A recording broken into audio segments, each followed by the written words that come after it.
Have you ever come out of the movies or watched a movie at home and felt mind blown, like it changed the way you think about something, or even yourself, or maybe you're going through a difficult time in your life, and you randomly watch a movie that seems to give you, it's almost like the path forward.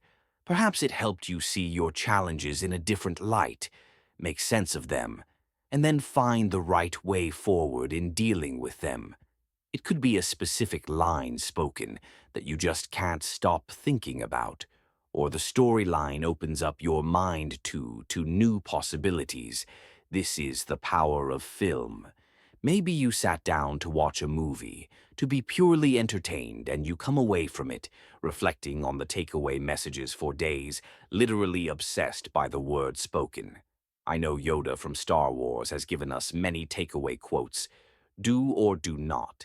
There is no try such poignant words.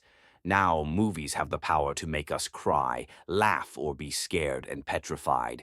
We might go into a movie feeling good and come out feeling unnerved or even teary. We've all been there. Where are the tissues? Has anyone seen Martin?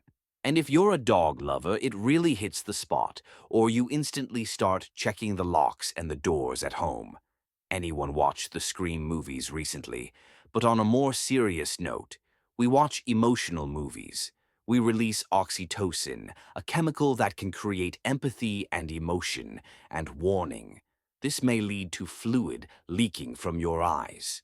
Did you know that the movie The Conjuring 2, which was in 2016, it led to a 65-year-old man at the end and actually dying? Now, this movie also led to many people claiming their homes had become haunted just by watching the movie in their own house. Now, this is creepy. The Warner Brothers encouraged this hype by hiring a priest to bless the movie.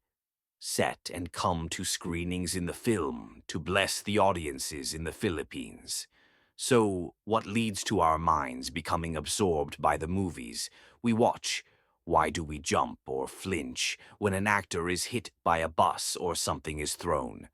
How does looking at a movie screen allow us to experience the very thoughts and feelings of the characters? And why do some movies just have such a lasting influence on us? So many questions in and so little time. There are a handful of movies that have had a strong and lasting emotional and psychological impression on me. And just to name a few, just off the top of my head, there's this Shawshank Redemption. I guess it comes down to a simple choice. Really, you're busy living. Don't get busy. Die. There's Groundhog Day. What day is this? It's February 2nd. Groundhog Day. There's Elvis by Baz Luhrmann, Who is Too Much, and the classic movies of Robert De Niro, Deer Hunter, which I watched just recently, a couple weeks ago, and of course the other classic Taxi Driver. Oh my God, you're talking to me. No, there, there are literally so many hundreds and thousands of movies that I could mention, but they are the ones that hit me. Just now, it's funny how the Groundhog Day movie was released in '93, and I still hear the younger generation saying this feels like Groundhog Day. If you haven't seen Groundhog Day, I highly recommend it. It centers around a somewhat narcissistic, self-centered weatherman, played by Bill Murray, who's one of my serious favorites, finding himself in a time loop on Groundhog Day. The day keeps repeating until he learns the value of caring about others and eventually demonstrating gratitude and perseverance. It's a story mainly about self-redemption. I'm a god.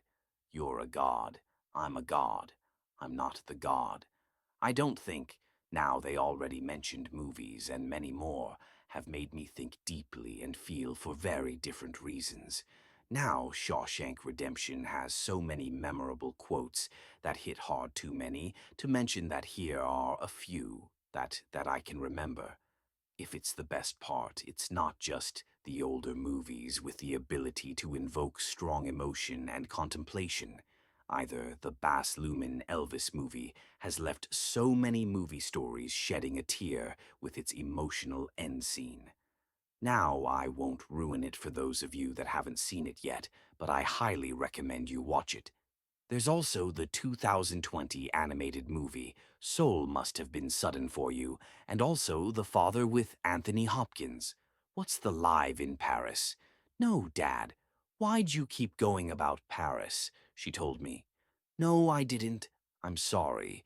And you told me the other day they will certainly stir some emotions and seriously make you think. And to come back to a question asked earlier, why do we jump in our seats or flinch when watching a movie, basically, in a nutshell? The answer is that we all have a lifetime of experiences outside of movie watching on how to deal with danger, physical objects, and movements in general. You know, it's called the fight, flight, freeze, appease mechanism in terms of risk. Did you flinch? We don't turn this off when we sit down to watch a movie. We become engrossed in the movie, and our bodies respond similarly. It's frightening. And last, but by no means least, movies provide a form of